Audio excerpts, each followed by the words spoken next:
2021, un pacto militar sacudió el tablero internacional. En ese marco, la compra de submarinos nucleares por parte de un país clave en la región de Asia y el Pacífico despertó una fuerte polémica.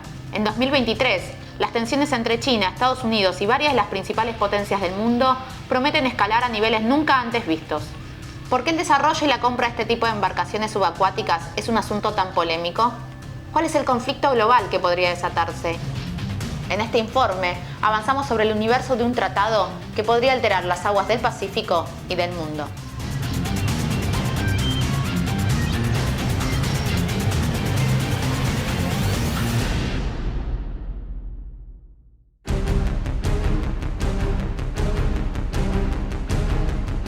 La competencia entre China y Estados Unidos convirtió a la región de Asia y el Pacífico en una de las principales fuentes de tensión internacional. En los últimos años, las ambiciones de Pekín sobre una serie de islas del mar de China Meridional provocaron conflictos con distintos países de la región, entre ellos Taiwán y Japón. A esto se suman los choques diplomáticos entre China y Australia, que comenzaron a multiplicarse. El origen de la disputa fue en 2018, cuando el gobierno australiano cerró las puertas a Huawei para su participación en la red de telefonía móvil 5G en su territorio. En el último tiempo, Australia denunció distintos actos de intimidación chinos contra embarcaciones y aviones australianos que patrullaban la zona económica exclusiva del país.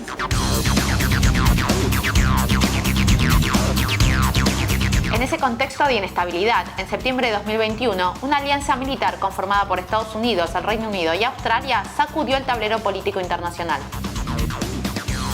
Su mayor novedad fue el acceso de Australia, un país sin ambiciones de desarrollar armamento nuclear, a una tecnología altamente sensible, la de los submarinos a propulsión nuclear.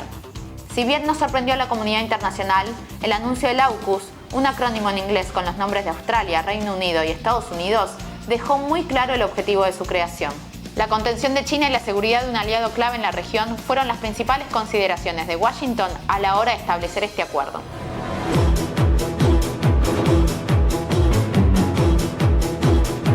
Es importante aclarar que el acceso a submarinos nucleares poco tiene que ver con el diseño de armamento de este tipo y que refiere solo a la propulsión, es decir, a la fuente de energía de los sumergibles. Sin embargo, la operación implica la transferencia de tecnología extremadamente sensible por parte de Estados Unidos al gobierno australiano. El combustible del submarino, uranio enriquecido, además de utilizarse como fuente de energía para todo tipo de reactores de uso pacífico, posee también un alto potencial bélico. Por este motivo, es clave el control que se hará de él para garantizar su utilización estrictamente pacífica. Australia se convierte con este acuerdo en el primer país en adquirir capacidades nucleares en el plano militar sin aspirar a desarrollar armas de este tipo, como las que poseen las principales potencias. ¿Cómo repercute esta noticia en nuestra región? Al igual que Australia, Brasil también tiene como objetivo el desarrollo de un submarino de estas características.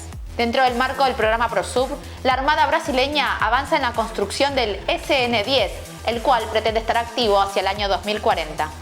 El antecedente australiano es más que importante para Brasil, dado que dio sobradas muestras del uso pacífico de este tipo de tecnología dentro de una región libre de armas nucleares, sin conflictos fronterizos y con un acuerdo de salvaguardias mutuas con Argentina desde hace más de un cuarto de siglo.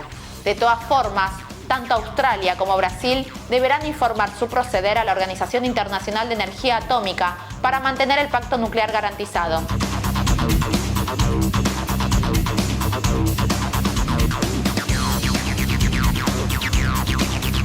El tratado militar que incorporó a Australia al círculo de potencias como Estados Unidos e Inglaterra le marcó límites al gobierno de Pekín.